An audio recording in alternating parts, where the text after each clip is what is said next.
নমস্কার বন্ধুরা, আমি নূপুর চলে এসেছি তোমাদের কাছে আবার একটা নতুন ভিডিওর সঙ্গে। তো চলো কথা না বাড়িয়ে শুরু করি।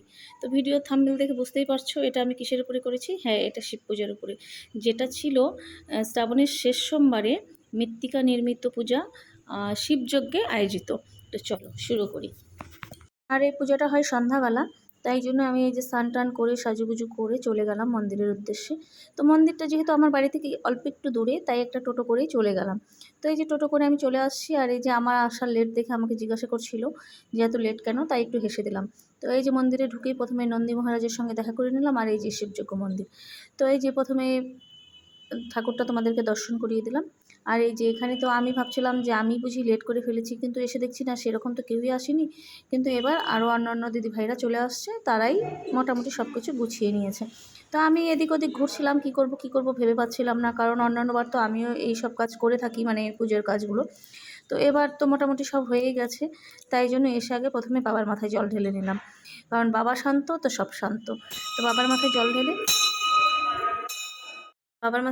ঢেলে চলো এই যে তোমাদেরকে এই দিকটা একটু ঘুরিয়ে দেখাই। এই যে এদিকে দেখো সব ভোগের সামগ্রী রেখেছে, আর এদিকে এই যে বারোয়ারি সবাইকে প্রসাদ টসাদ দিবে, এই জন্য সব কিছু রেখেছে। আর এই যে পরে আমি কি করব তাই আমাকে একটা দাদা এসে বললো কি তাহলে তুমি সলতাটাই দিয়ে দাও সবাইকে। তো এই যে আমি গুছিয়ে এখানে সলতা দিচ্ছিলাম, তারপরে তো মোটামুটি দেওয়া হয়েই গেছে। তারপরে এই যে আমাদের পিঙ্কিদি চলে আসলো এক এক করে, এখন সবাই আসছে। আর এটা তো যেহেতু বললাম সন্ধ্যাবেলা হয়, সারাদিন উপাস থেকে আর কি সন্ধ্যার সময় পূজাটা হয়, মোটামুটি 7টায় বসে পূজায়।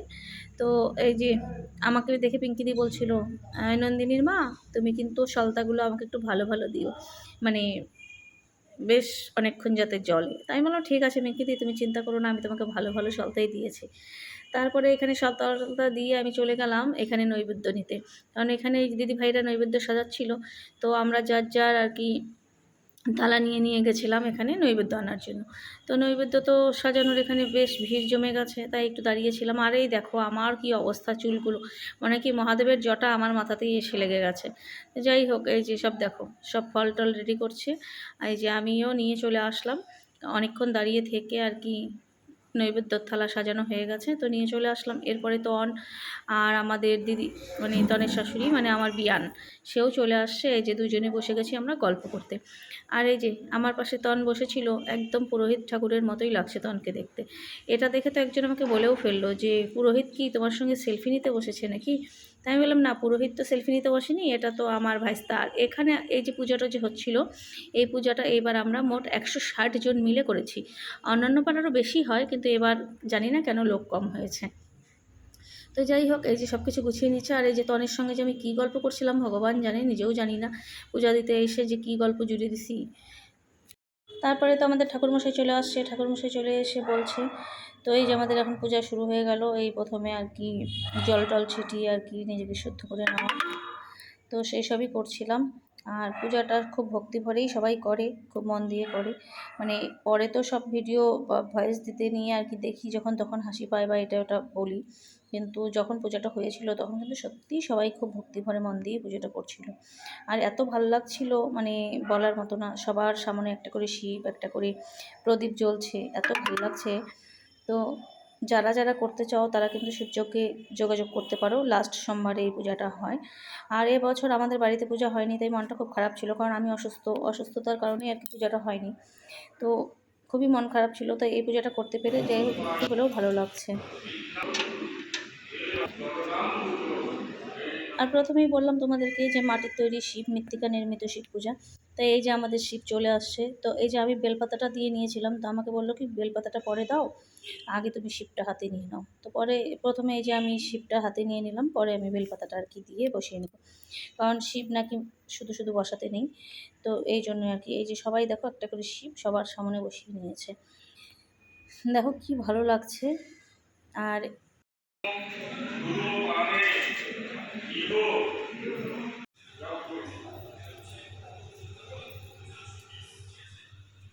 তারপরে তো ঠাকুরমশাই মন্ত্র বলছিল, আর আমরা শিবকে স্নান করাচ্ছিলাম, দুধ জল ঘি মধু গঙ্গা জল সব কিছু দিয়ে আর কি শিবকে স্নান করানো হচ্ছে, শিবের রুদ্রাভিষেক হচ্ছে। তো এটাও কিন্তু একটা বেশ দেখার মতো বিষয়। তোমরা যারা দেখতে চাও তারা অবশ্যই শিবযজ্ঞে এই লাস্ট সোমবারে এসে এই পূজাটা দেখতেও পারো, কারণ দেখতে তো কোনো ব্যাপার নেই, করতেই হবে এমনও কোনো ব্যাপার নেই। তো যারা করতে চাও তারা অবশ্যই যোগাযোগ করতে পারো। আর ওই যে আমি বললাম আমার শরীরটা খুব খারাপ, মানে বাড়িতে পূজা হয়নি এই শরীর খারাপের জন্য আজকেও পুজোতে বসতে দিতে চাইছিল না, কিন্তু তাও আমি জোর করেই বসেছি। কিন্তু এখানে এসে প্রথম দিকে তো ভালোই ছিলাম, কিন্তু পরে শেষের দিকে যে এত খারাপ লাগছিল মানে বলার মতো না। ভেবেছিলাম আমি হয়তো পূজাটা করতেই পারবো না, হয়তো বাবা আমার পুজো নিতেই চান না, কিন্তু না, পরে দেখলাম না, সব কিছু ঠিকঠাক সুস্থভাবেই আমি পূজাটা সম্পূর্ণ করতে পেরেছি। তো এই যেসব ফল টল এখন শিবের নামে আমি দিয়ে দিলাম। এরপরে আরতিটা আছে, আরতি করতে হবে, তো চলুন আরতিটা করে নিই।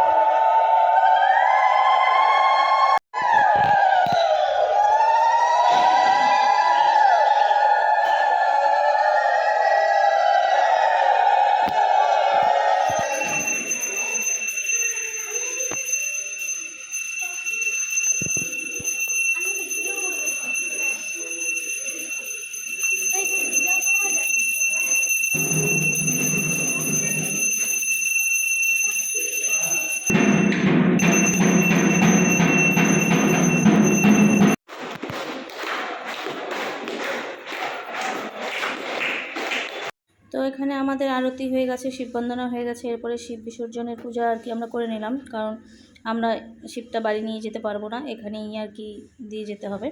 তো এই যে আমাদের পূজা শেষ করে আমরা এখন বাড়ির উদ্দেশ্যে যাব। তো এখানে বসে প্রসাদের সিস্টেম ছিল সবার জন্য, যারা পুজো করেছে বা এদের থেকে যারা এসেছে পুজো দেখতে তাদের জন্য। তো আমার শরীর এত খারাপ লাগছিল তাই জন্য আর বসিনি। আর এই যে আমাদেরকে প্রসাদ দিয়ে দিয়েছিল ওনারা। তো এখন প্রসাদ টসাদ নিয়ে এখন বাড়ির উদ্দেশ্যেই রওনা দিয়ে দিলাম। তো চলে আসবো নেক্সট দিন আর একটা নতুন ভিডিওর সঙ্গে। বাবা সবাইকে ভালো রাখুক, সুস্থ রাখুক, এই কামনায় আজকের মতো এখানেই শেষ করছি। তো আমার ভিডিওটা যদি তোমাদের ভালো লেগে থাকে তো সবাই একটু লাইক কমেন্ট শেয়ার করে দিও, আর পারলে একটা ছোট্ট সাবস্ক্রাইব করে দিও। টাটা।